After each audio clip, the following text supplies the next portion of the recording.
जी हाँ, आज उस पिता के रूह को जरूर सुकून पहुंचा होगा कि उसके किए गए वादे को उसके पुत्र ने धनतेरस के शुभ अवसर पर पूरा कर दिया है।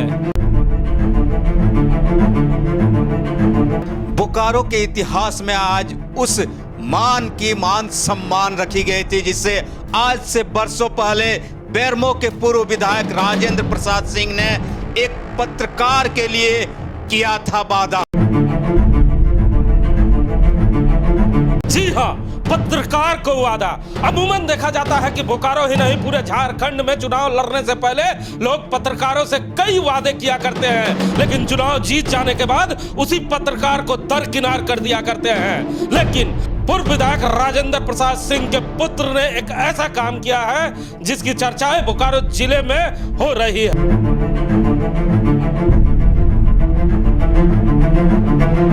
जी हाँ, सिर्फ चर्चा ही नहीं हो रही है, यह उस वादे को पूरा की गई एक ऐसी तस्वीर है जिसे हम सबसे पहले आपको दिखा रहे हैं, जिसमें एक पुत्र अपने पिता के वादे को अक्षरशः पालन करते हुए श्रवण कुमार की भूमिका में पहली बार बोकारो की राजनीति में नजर आया है। आज से कई साल पहले स्वर्गीय राजेंद्र बाबू एक कार्यक्रम में पहुंचे थे जरीडीह प्रखंड में, जहां पर उनके साथ उनके पुत्र अनूप सिंह भी मौजूद थे। उनकी मौजूदगी में जब ये पत्रकार उमा शंकर ठाकुर वहां पहुंचते हैं तो पूर्व विधायक कहते हैं कि बेटे इस पत्रकार को याद रखना। हर जगह वो मोपेड लेके पहुंचते हैं और आने वाले समय में इन्हें जरूर एक स्कूटी की व्यवस्था हम लोग करेंगे। उनका वादा सुनकर पत्रकार गदगद हो जाता है, लेकिन जब वक्त बीतता है और आदरणीय राजेंद्र बाबू का स्वर्गवास हो जाता है तो पत्रकार के मन में कई ख्याल आते हैं। लेकिन कल धनतेरस के मौके पे अनूप सिंह ने उन्हें तोहफा देकर उनके सारे ख्यालों को तोड़ दिया और बताया कि शेर का बेटा शेर होता है।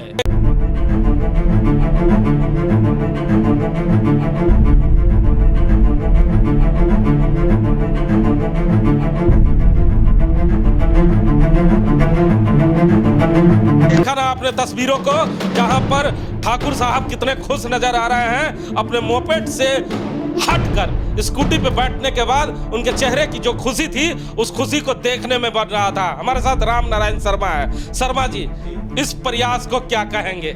जी बिल्कुल हिमांशु जी, ये जो प्रयास है बिल्कुल सलाम के योग्य है। एक युवा विधायक ने जो नई तस्वीर बोकारो की पेश की है, इस तस्वीर से बोकारो को सीखने की जरूरत है कि हम सिर्फ अपने वादे ही नहीं, अपने पिता, अपने जो बुजुर्ग, अपने जो गार्जियन हैं, उनके वादे को भी अगर पूरा करें तो बोकारो एक खूबसूरत बोकारो, एक जो तस्वीर जो हम देखते हैं वो बोकारो तैयार हो सकता है। और अनूप सिंह जी ने, कुमार जयमंगल सिंह ने उस तस्वीर को पेश कर हमें सोचने को और हमें कहा जा रहा है कि सलाम करने लायक तस्वीर उन्होंने दिखाई। सलाम करने लायक जरूर है, लेकिन जहां तक राजनीतिक पार्टियों का, नेताओं की चर्चा जब होती है तो वो चुनाव के दौरान सभाओं में बड़ी बड़ी बातें जरूर करते हैं, और खासकर पत्रकारों के बारे में कभी भी सभा में चर्चा नहीं होती है। लेकिन पत्रकारों को जरूर आश्वासन दिया जाता है कि आप चिंता ना करें, हम विधायक बन जाएंगे तो आपके लिए ये करेंगे वो करेंगे। लेकिन चुनाव जीतने के साथ क्या हालात रहते हैं वो आपसे अच्छा कोई नहीं जानता कि कैसे पिछले दरवाजे से भाग जाते हैं नेता लोग। लेकिन ये पहला विधायक है जिसने पत्रकार को खुले मंच पे, खुले मंच का मतलब मैं आप समझा, बिल्कुल खुले मंच पर अक्सर देखा जाता है कि थोड़ी सी भी अगर आपसे बेहद करीबी है, पत्रकारों की मैं बात कर रहा, तो अक्सर जो कहा जाता है अप्रत्यक्ष रूप से आपको थोड़ी सी जरूर मदद कर देंगे। लेकिन पहली बार ऐसी तस्वीर नजर आई है कि खुले मंच पर किसी पत्रकार को किसी विधायक ने ओपन होकर सम्मानित किया है, और वो जो उनका सपना था मोपेड से स्कूटी में, उस सपने को साकार किया है हिमांशु जी। और आपने जैसा कहा कि जो बड़े बड़े वादे करते हैं विधायक, सांसद, राजनेता, उन वादों को आपने भी देखा है और हमने भी देखा है कई मंच से। लेकिन जैसे ही मंच से उतरते हैं आपके पीठ के सामने हाथ रखकर कहेंगे आप तो मेरे भाई हैं, और जैसे ही मंच खत्म भाई भी खत्म। चलिए, पंच खत्म भाई भी कचम, लेकिन सीधे हम उस शख्स से आपको रूबरू कराते हैं और उसका उनसे बात करते हैं जिस शख्स को कल मोपेड से छुटकारा मिला है और विधायक ने उन्हें स्कूटी दिया है। सीधे हम ठाकुर साहब के पास चलते हैं। ठाकुर जी। जी भैया नमस्कार, आप सभी टीम के लोगों को नमस्कार। ठाकुर जी, आज आपका धनतेरस सबसे अच्छा बीता है। बेरमो के पूर्व विधायक ने जो वादा किया था वो सपना आज आप साकार हो गया। कब वादा किया था बेरमो के पूर्व विधायक ने? आप विधायक जी करीब 2 साल पूर्व ही ये बात कहे थे, है ना। इस क्रम में जब हम उनके गाड़ी के आगे अपनी मोपेड लेके चल रहे थे, है ना, तो उन्होंने जो है तो भुजुंडी में एक कार्यक्रम हो रहा था, वहाँ पर अनूप बाबू भी थे और विधायक जी थे राजेंद्र सिंह। तो वहीं पर घोषणा किए थे कि अनूप देखो ये ठाकुर जी को जो है हमने बहुत ही ये है, इसलिए इनको एक मोपेड की जगह एक गाड़ी दे देना है। उसके बाद तो फिर राजेंद्र बाबू भी रहे। तो ठाकुर जी मैं रोकना चाहूंगा यहाँ और जानना चाहूंगा, जब राजेंद्र बाबू चले गए, उनका स्वर्गवास हो गया, तो क्या आपको विश्वास था कि राजेंद्र बाबू के वादा उनके बेटे पूरा कर पाएंगे? क्योंकि राजनीति में जो वादा होता है उसे तोड़ दिया जाता है। एक्चुअली भैया ऐसा है कि मैं कुमार जयमंगल सिंह जी को आज करीब 20 वर्षों से उनका स्वभाव से वाकिफ था। वो आदमी खरे विचार के आदमी है, जो भी कुछ होता है स्पष्ट बोलते हैं, लेकिन अगर बोल देते हैं तो देर हो या जो भी हो उसको पूरा करने का काम करते हैं, जो उन्होंने कर दिखाया है। आपको क्या लगता है कि आपके जैसे कई पत्रकार बोकारो जिले में हैं, क्या उनके क्षेत्र में जो विधायक हैं उनको भी इस तरह की प्रोत्साहन उन पत्रकारों को देना चाहिए? देखिए, पत्रकारों की प्रोत्साहन देना ये तो सबसे बड़ी बात है, और वैसे पत्रकार को अवश्य प्रोत्साहन देना चाहिए जो आर्थिक दृष्टिकोण से बिल्कुल ही कमजोर और निहायत हैं, गरीब हैं, फिर भी कलम की ताकत पर चलने की हिम्मत कर रहे हैं, लोगों के बीच में रहने के लिए। आप पत्रकारों को अमूमन देखा जाता है कि जब भी किसी पत्रकार को इस तरह का पुरस्कार दिया जाता है तो काफी पत्रकार नाराज हो जाते हैं। क्या लगता है आपको, इसका भी सामना करने का मौका आपको मिला? एक्चुअली यह बात ऐसी है कि मतलब कि वो उनकी राजेंद्र बाबू की सोच थी, है ना। अब उनकी सोच के तहत जो है ये काम वर्तमान विधायक ने किया है।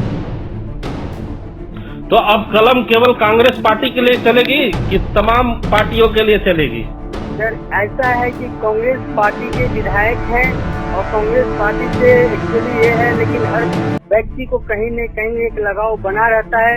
लेकिन अब तक मैंने जो भी पत्रकारिता किया है, अगर कांग्रेस के बीच में है तो सिर्फ कांग्रेस की बात सोचते हैं, लेकिन जनहित के लिए हमारी कलम हर पार्टी, हर व्यवसाय, हर लोगों के साथ है और ये हमेशा बना रहेगा। चलिए, बहुत बहुत धन्यवाद ठाकुर जी, आपको ढेर सारी बधाई। लंबे अरसे के बाद किसी पिता के वादे को किसी पुत्र ने पूरा कर दिखाया है, इसके लिए आपको ढेर सारी बधाई, क्योंकि धनतेरस आपका इस जिले में सबसे अच्छा बीता हो। आप सबों को भी बहुत बहुत हार्दिक बधाई। तो सुना आपने शर्मा जी, ठाकुर साहब ने साफ तौर पे कहा कि स्वर्गीय राजेंद्र बाबू जरूर चले गए, लेकिन मुझे विश्वास था कि अनूप बाबू ने जो कहा है वो आने वाले समय में जरूर पूरा करेंगे, देर ही सही से, मतलब विश्वास जी, उनको विश्वास था। और वो विश्वास को कल धनतेरस के दिन जो अनूप कुमार हैं, अनूप सिंह जी, उन्होंने पूरा करके दिखाया कि पापा के सपने को मैंने साकार किया है। और ये एक बड़ा ही बेहद दुर्लभ चित्र होता है कि बाप के वादे को कोई पुत्र पूरा करता है। ऐसे अपने वादे को लोग पूरा नहीं करते हैं तो परिवार के वादे को क्या पूरा करेंगे? हिमांशु जी, आपको क्या लगता है कि अनूप सिंह ने अपने लिए कितना बड़ा जोखिम मोल ले लिया है बोकारो जिले में, वो भी एक पत्रकार को स्कूटी देकर? आपको क्या लगता है, वो भी खुले मंच में? इतिहास में पहली बार ये हिम्मत तो शेर के बेटे में ही हो सकता है। तो दिखाई है, और इस हिम्मत को हम पत्रकारों को भी अपनी जो निजी सोच से ऊपर उठकर सलाम करना चाहिए, सम्मान देना चाहिए कि चलिए जिस जरूरतमंद पत्रकार की मदद उन्होंने की है, उनकी सहायता की, इसको मदद नहीं कहा जा सकता है। उसके लिए तो सभी पत्रकारों को उनकी तारीफ जरूर करनी चाहिए, सराहना जरूर करनी चाहिए। हाँ, उन्होंने एक तरह से खुला चैलेंज भी ले लिया है कि खुले में आकर उन्होंने इन सारी चीज़ों को दिखाने की कोशिश की है, लेकिन मुझे लगता है कि युवा सोच है और युवा सोच इस तरह की चैलेंज हमेशा लिया करती है। हिमांशु जी, लगता है सीखने की आवश्यकता है और नेताओं को? बिल्कुल बोकारो ही नहीं, पूरे प्रदेश के लोगों को इस तरह की चीज़ों को सीखने की बेहद ज़रूरत है हिमांशु जी, क्योंकि आपने अक्सर देखा है कि लोग पर्व त्योहार तो छोड़ दीजिए, किसी भी मौके पर आपसे सिर्फ वादे करते हैं और वादे करने के बाद या तो भूल जाते हैं या मुकर जाते हैं, मोबाइल तक उठाना लाजमी नहीं समझते। अच्छा, ये तो वादे की बात हुई, लेकिन कल धनतेरस बीता है और कल दिवाली है। शर्मा जी हमारे साथ है। धर्मा जी, जब जरीडी के पत्रकार को मोपेड की जगह स्कूटी मिल गया तो आपके तो कई कनेक्शन है और कई बड़े बड़े नेता आपको चिनते हैं और तमाम लोग कहते हैं कि शर्मा जी हमारे बड़े भाई हैं। तो कितनी मिठाइयाँ अभी तक भर चुके हैं आप? जी हिमांशु जी, सच कहूँ तो सच्चाई आप भी जानते हैं बोकारो जिले की, मैं भी जानता हूँ। और एक दौर हुआ करता था जब हमारे जो दादा पूर्व विधायक समरेश सिंह हुआ करते थे, वे खामोशी से इन मौकों पर पत्रकारों के बीच उपहार भेजा करते थे। वे कभी कोई क्रेडिट नहीं लेते थे, क्योंकि वे जानते थे मेरे सुख दुख के सबसे अहम साथी पत्रकार होते हैं। उनके अलावा एक युवा नेता जिनको मंटू यादव जी कहते हैं, वो भी अक्सर खामोशी से इस तरह के उपहार भेजा करते थे। लेकिन आज के दौर में आप भी जानते हैं, बाकी पत्रकार भी जानते हैं और मैं भी जानता हूं कि किसके घर में, चाहे दुर्गा पूजा की बात करें, चाहे होली की बात करें या दीपावली की बात करें, कितनी मिठाइयाँ जाती है। तो सुना आपने, शर्मा जी ने मुस्कुराहट में वो बड़ी बात कह दी है जो आपको समझने की आवश्यकता है। हाँ ठीक है, आपके रिश्ते अच्छे हो सकते हैं, हाँ ठीक है, आप हिमांशु के बड़े भाई हो सकते हैं, लेकिन किसी खुले मंच पर स्टेज पे चढ़ाकर सम्मानित करना ये कलेजे की बात है और ये शेर का बेटा ही कर सकता है। कल जो तस्वीरें आई है सोशल साइट पे, ये तस्वीरें बोकारो स्टील सिटी के तमाम उस राजनीतिक दल के लोगों को सोचना चाहिए। कल कहने से आप बड़े भाई नहीं हो सकते, केवल स्टेज पे ऐलान करने से आप नहीं बड़े नेता हो सकते, उसे निभाना होगा। अगर आप रहे चाहे ना रहे, आपके पुत्र को निभाना होगा। ठीक है, हर घर में श्रवण कुमार पैदा नहीं ले सकता, लेकिन श्रवण कुमार जैसे सोच पैदा करने की आवश्यकता हमें है। हम सलाम करते हैं बेरमो के विधायक को, जिन्होंने अपने पिता के अरमानों को आज पूरा करने का काम किया है, उनके किए गए वादों को पूरा करने का काम किया है।